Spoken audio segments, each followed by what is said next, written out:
गर्भावस्था के दौरान जो अनीमिया होता है, मोस्ट कॉमन कॉज है आयरन डेफिशिएंसी अनीमिया, यानी कि आयरन की कमी।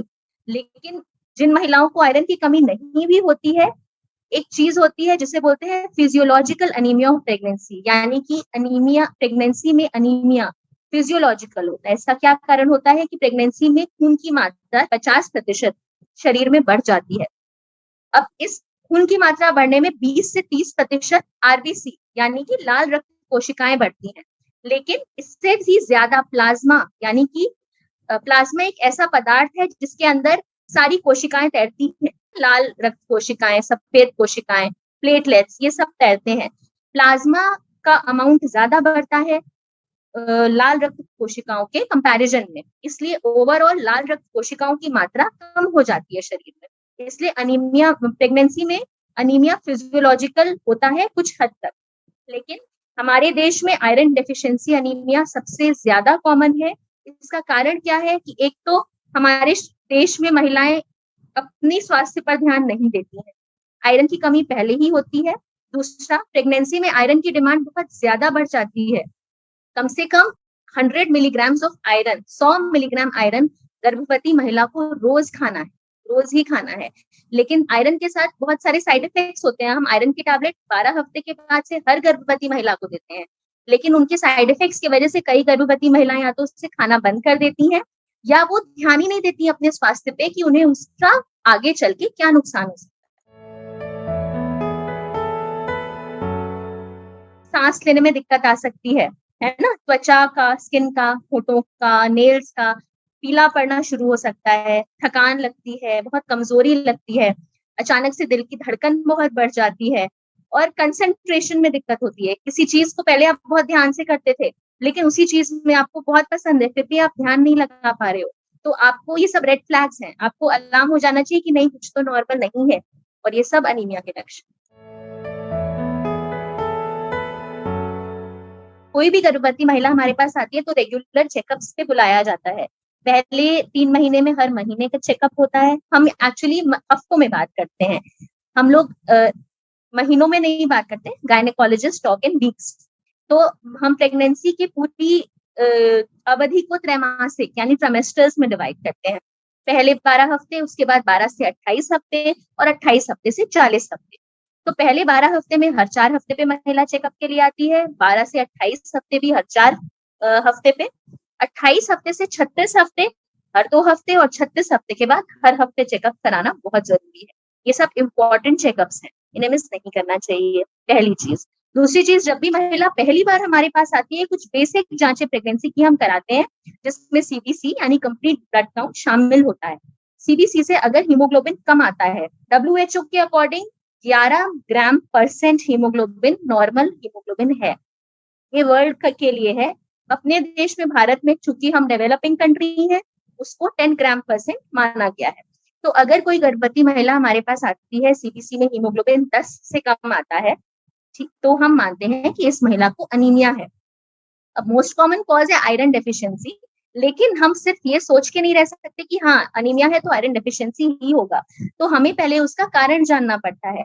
इसके लिए कुछ बेसिक जांचें हम कराते हैं, जैसे कि आयरन स्टडीज हो गई, फिर पेरिफेरल ब्लड स्मीयर हो गया, विटामिन B12 डेफिशिएंसी का जांच कराते हैं। और अगर उस महिला के परिवार में कोई ऐसी हिस्ट्री है कि उनका कोई कैंसर हुआ हो कभी, या बचपन में उस महिला को बार बार खून चढ़ा हो, तो हम कोई खून की बीमारी सस्पेक्ट करके हीमोग्लोबिन इलेक्ट्रोफोरेसिस भी कराते हैं। ये सारी जांचें कराने के बाद हमें ये पता चलता है कि किस तरह का अनीमिया है महिला को। मोस्ट कॉमनली आयरन डेफिशिएंसी ही निकलता है। तो अगर शुरुआती जेस्टेशन में, यानी कि गर्भावस्था के शुरुआती समय में हमें ये चीज पता लग गई और हीमोग्लोबिन की मात्रा 8 और 10 के बीच हुई, तो हम आयरन की टैबलेट्स देते हैं। इसके अलावा अगर 8 से कम हुई तो हमें आयरन इंजेक्शन देना पड़ता है, और अगर 7 से भी कम हुई तो हम उसको ब्लड ट्रांसफ्यूजन यानी कि खून चढ़ा। सबसे पहला तो बच्चे की ग्रोथ पर असर पड़ता है। बच्चा समय से छोटा होता है हमेशा, इसको IUGR कहते हैं, इंट्रा यूट्राइन ग्रोथ रिस्ट्रिक्शन, क्योंकि बच्चे को वो जरूरी तत्व ही नहीं मिल पा रहे हैं।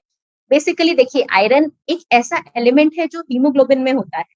हीमोग्लोबिन जो कि लाल रक्त कोशिकाओं में होता है, और इस हीमोग्लोबिन का काम होता है शरीर में ऑक्सीजन को सर्कुलेट करना। अगर आयरन कम है तो हीमोग्लोबिन कम है, तो शरीर में इतनी ऑक्सीजन ही नहीं है जो महिला की रिक्वायरमेंट पूरी कर रही हो। तो आप खुद ही सोचिए कि बच्चे की रिक्वायरमेंट तो पूरी करने का सवाल ही नहीं उठता। इस वजह से बच्चा ग्रोथ रिस्ट्रिक्टेड यानी समय से छोटा होता है, बच्चा पेट में खत्म हो सकता है, और महिला को समय से पहले दर्द आ सकते हैं, और यहाँ तक कि बच्चे में भी अनीमिया हो सकता है।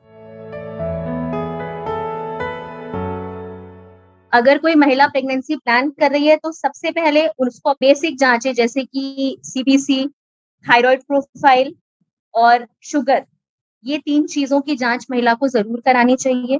अगर इनमें से कोई भी दिक्कत आती है, जाँच गड़बड़ आती है, तो इसका इलाज पहले कराना चाहिए।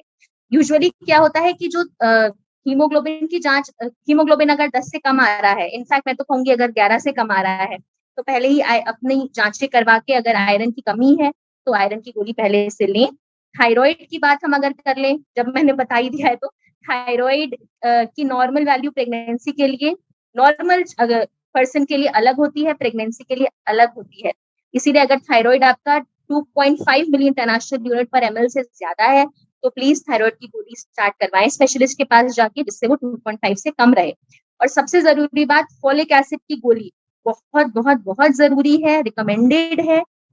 प्रेगनेंसी प्लान करने के 6 हफ्ते पहले से 5 मिलीग्राम फोलिक एसिड की गोली लेना स्टार्ट करें जब भी आप प्रेगनेंसी प्लान करें, और ये पूरे 12 हफ्ते प्रेगनेंसी तक जब तक ना हो जाए लेनी ही है, यानी पहले त्रैमासिक तक लेनी ही पड़ती है।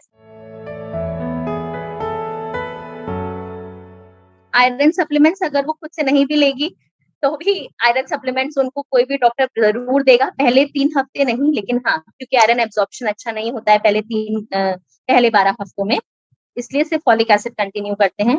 12 हफ्ते जहां पूरे होते हैं वहां आयरन और कैल्शियम की गोली शुरू करते हैं। उस महिला को हर 4 हफ्ते पर यानी कि हर महीने एक बार अपना हीमोग्लोबिन अवश्य चेक कराना चाहिए। इसके अलावा खाने में आयरन रिच चीजें लेनी चाहिए, जैसे कि गुड़, पालक, अगर नॉन वेजिटेरियन है तो चिकन, रेड मीट, ये सब खाने से आयरन की कमी नहीं होती है शरीर। बेसिकली चाय आयरन के एब्जॉर्प्शन को रोकती है, इसलिए प्रेगनेंसी में चाय का सेवन ना करें। इसके अलावा खाने के साथ जब आप आयरन टैबलेट खा रही हैं तो लोग बोलते हैं खट्टा नहीं खाओ, ऐसा बिल्कुल नहीं है। विटामिन सी बहुत जरूरी है आयरन एब्जॉर्प्शन के लिए, तो प्लीज प्लीज प्लीज अगर आप प्रेग्नेंट हैं तो खाने के साथ नींबू या मौसमी जरूर लें, इससे आयरन का अब्जॉर्प्शन बढ़ेगा शरीर में।